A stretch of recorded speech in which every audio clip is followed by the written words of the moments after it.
pra të nderuar, na ka shoqëruar kështu bloku muzikor i përgatitur nga regjia për ditën e sotme. Shpresoj shumë që regjia të ketë bërë përgjigjen e duhur dhe ky blok muzikor të ketë ndikuar në disponimin tuaj të ditës së sotme.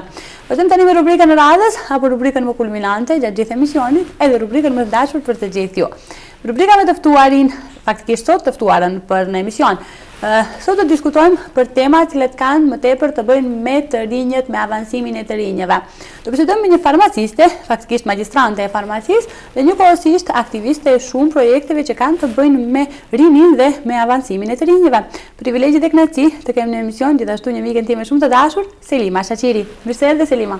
Faleminderit Ariana për ftesën, është një kënaqësi e madhe që të jem këtu në këtë studion tuaj. Faleminderit shumë që na nderove me prezencën tënde, me sa di është hera e parë që ndodhesh këtu tek në televizionin Koha.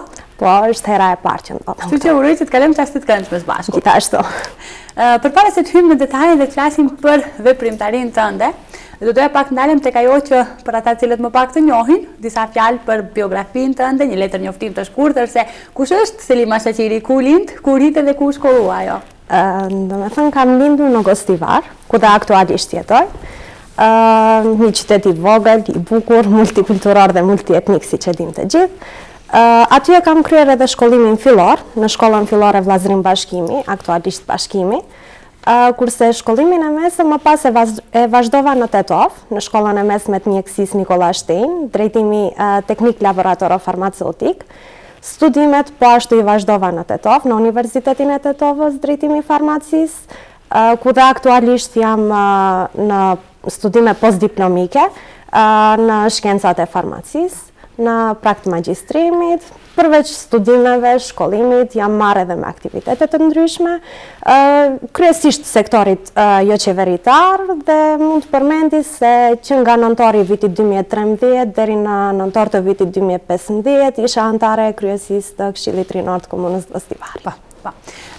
Përmendëm kohën e studimeve apo periudhën kur ke studiuar, domethënë në Universitetin e Tetovës në drejtimin e farmacisë. Mund të na përshkruash pak këtë periudhë më të bukur gjatë gjithë jetës, do mund ta quaja këtë eksperiencë që ke pasur me profesorët, domethënë përkrahjen e profesorëve, mbështetjen e tyre, atë raportin ndërkolegial me kolegët në fakultet e kështu me radhë.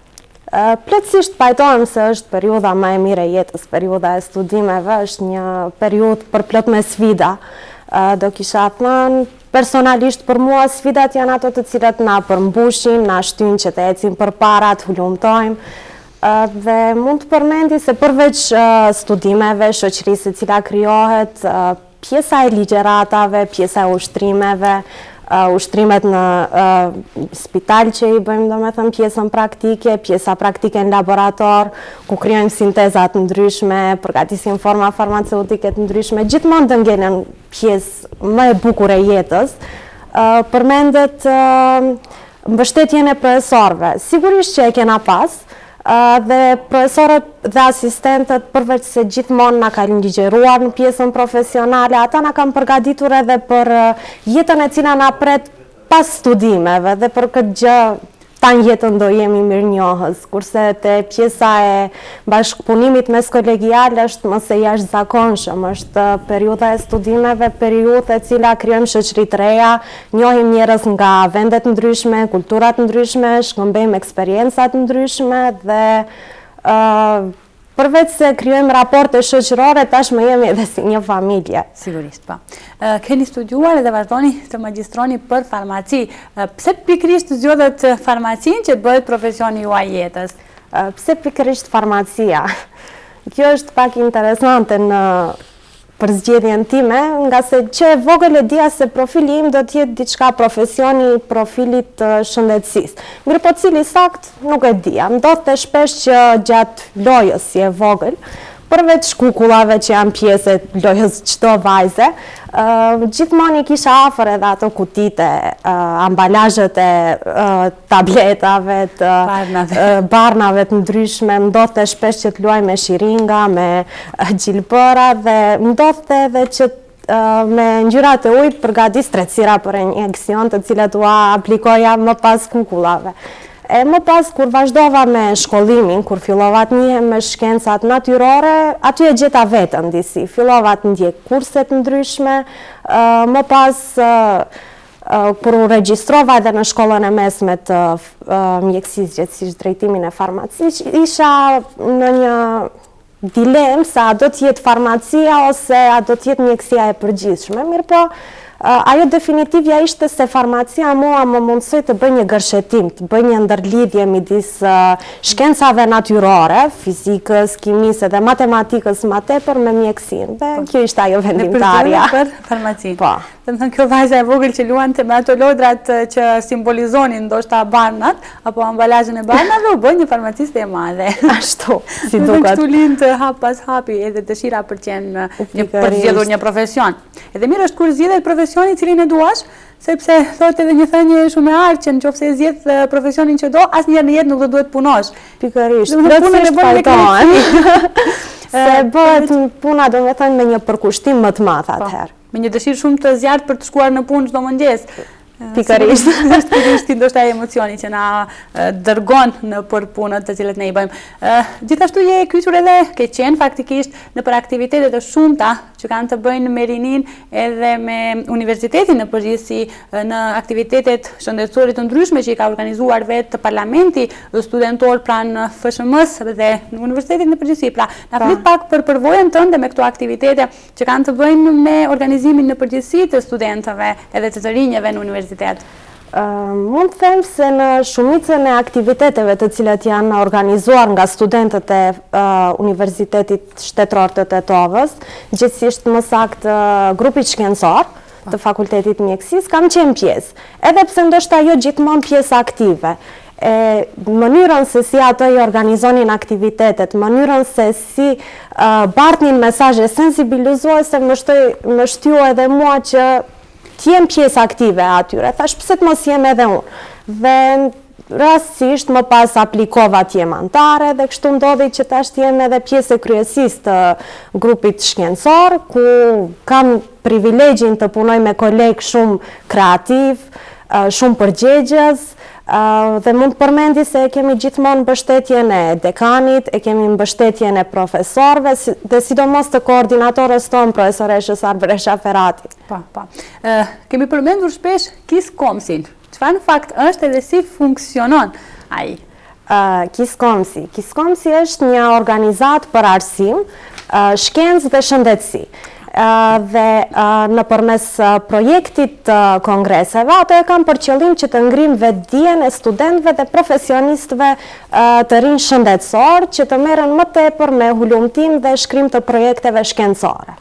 Pata fatin që vitin e kaluar, do me thënë në KISKOMS 5 të jem pjesë, ku morëm pjesë aktive bashkërisht me kolegët dhe mentorën tonë profesoreshën Vjolca Qerimi, me një punim i cili trajton të një temë e cila ishte shumë aktuale, mirë po sa aktuale aq edhe e heshtur.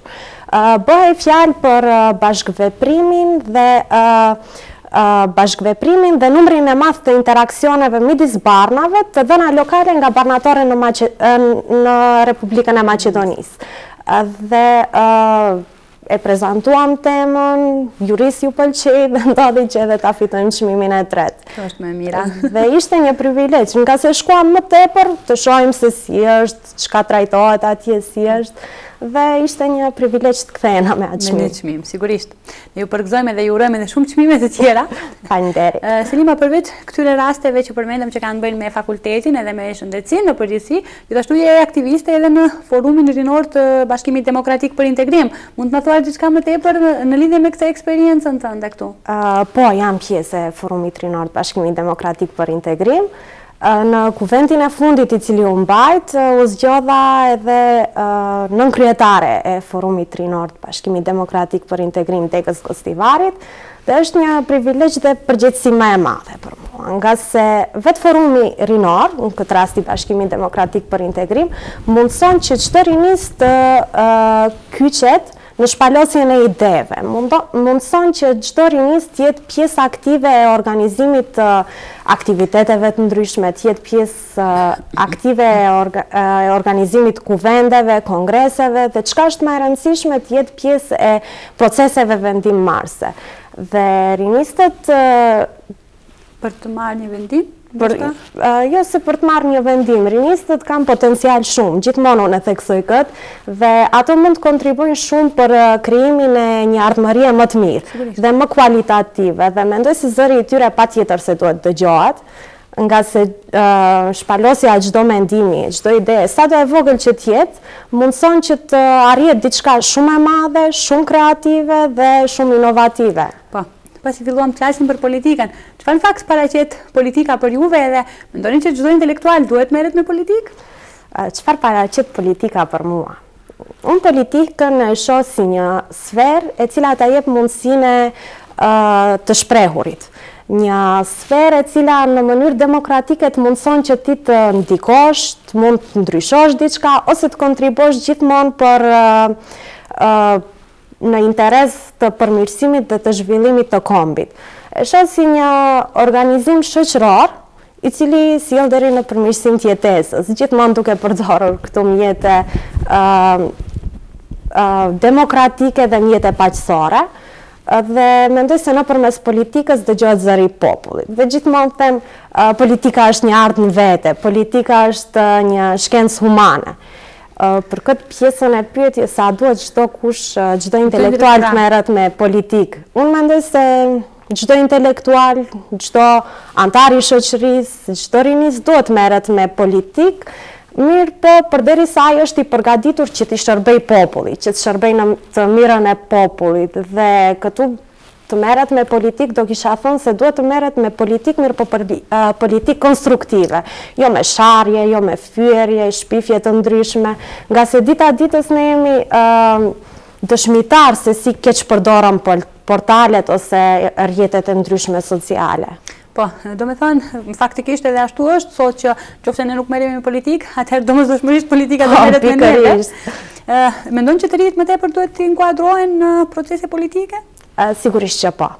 Nga se të rinjt janë ardhmëria jonë, të rinjt janë ato të cilët nesër do na udhëheqin neve. Dhe pikërisht edhe politikanët aktual dikur kanë qenë të rinj, dhe përse ne të mos ndjekim hapat e tyre, nga se ceka edhe më herët kemi një rini të shëndosh e cila posedon një potencial shumë të madh, i cili duhet të shfrytëzohet, dhe mendoj se përse të gjithë ne bashkërisht mos mund të kontribuojmë në ngritjen e shoqërisë në pjedestalet më të larta, përse të gjithë të mos kontribuojmë bashkërisht në avancimin e popullit dhe të kombit. Do të thënë folëm për të rinjt dhe politikën, por femra edhe politika, si e shihni këtë raport? Unë gjithmonë e ceki se nëse demokracia duhet të funksionoj në mënyrë efektive. Gjithmonë jo se është e nevojshme, por është më se e domosdoshme prania e femrës në politikë dhe në leadership. Femra e ka më të theksuarat ndjenjen e empatisë, ka më të theksuarat ndjenjen e humanizmit. Dhe unë gjithmonë them se femrat janë më perfeksioniste, janë më përgjegjëse, dhe pikërisht këto virtyte arsyetojnë atë se femra duhet të jetë pjesë e proceseve vendimmarrëse, femra duhet të jetë pjesë e leadershipit dhe e politikës. Në ditët e sotme, mund të them se numri i femrave të cilat merren me politikë dhe me leadership është në rritje, dhe kjo gjë është diçka për të përgëzuar dhe për të uruar.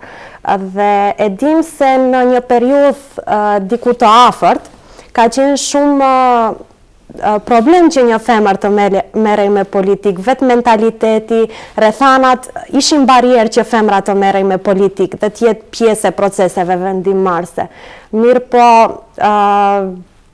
që femrat të kërkonte të drejtat, të ngriste zërin për të drejtat e grave, të ngriste zërin për të mirën e shoqërisë, kërkonte shumë guxim dhe kurajo. Mirë po, gjërat e mira kërkojnë kohë. Sigurisht edhe guxim. Po.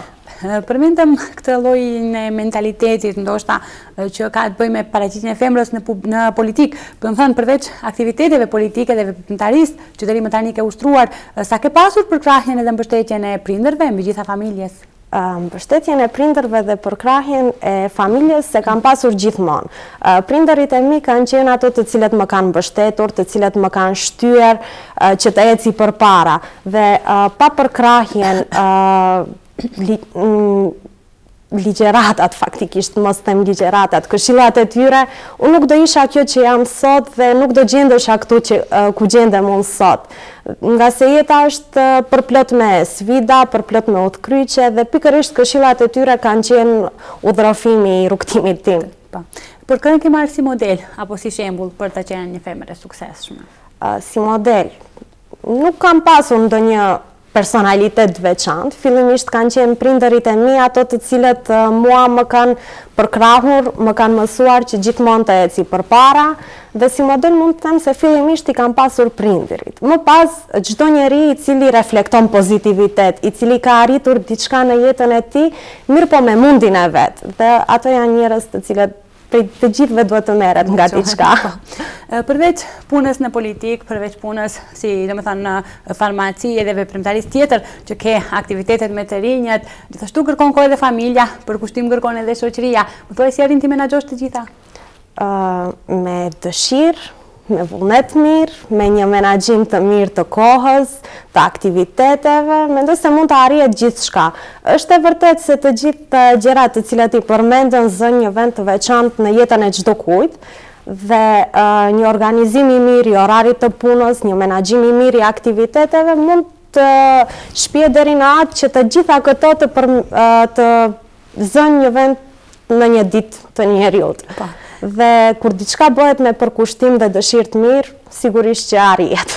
Edhe ky ishte faktikisht një këshill për të gjithë të rinjët, sepse po duam, gjithçka mund të bëjmë vetëm nëse ne duam dhe vetëm nëse ne kemi vullnet. Por cila do ishte në përgjithësi ajo porosia për të rinjët edhe për gjeneratat e ardhshme? Porosia për të rinjët, të lexojnë sa më shumë, të punojnë, të investojnë vetvete dhe mbi të gjitha të avancojnë. Nga se ndodhë që njeriu të ndaloj dhe të kthehet pas dhe mendoj se nëse të gjitha këto i aplikon, do ndjehet krenar sa do pak me vetveten. Sigurisht me veprimet që i kanë bë.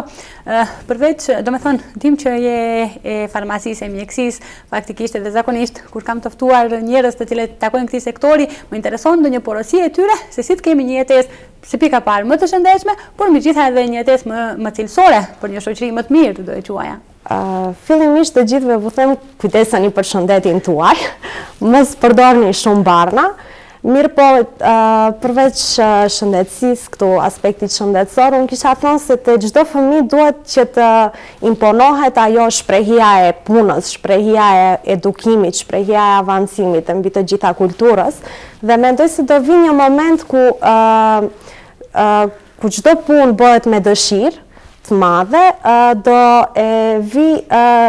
e sjell atë momentin ku kvaliteti do mbisundoj mbi kuantitetin, dhe sigurisht që kualiteti është ai i cili sjell deri në një jetë më cilësore. Sigurisht cilësia mbi sasinë, do thënë. Selima, faleminderit shumë që ndave nga koha yte për të qenë pjesë në emisionin tonë dhe që na nderove me prezencën tënde. Faleminderit edhe juve shumë për ftesën, ishte një kënaqësi që të jem këtu. Faleminderit. Pra, të nderuar, kemi pasur kështu privilegjin që të kemi një personalitet të radhës në emisionin e pas mëngjesit Selima Shaqirin. Ju vazhdojnë dhe më tu që qëndroni me programin tonë, shkëputemi për blokun e radhës publicitar.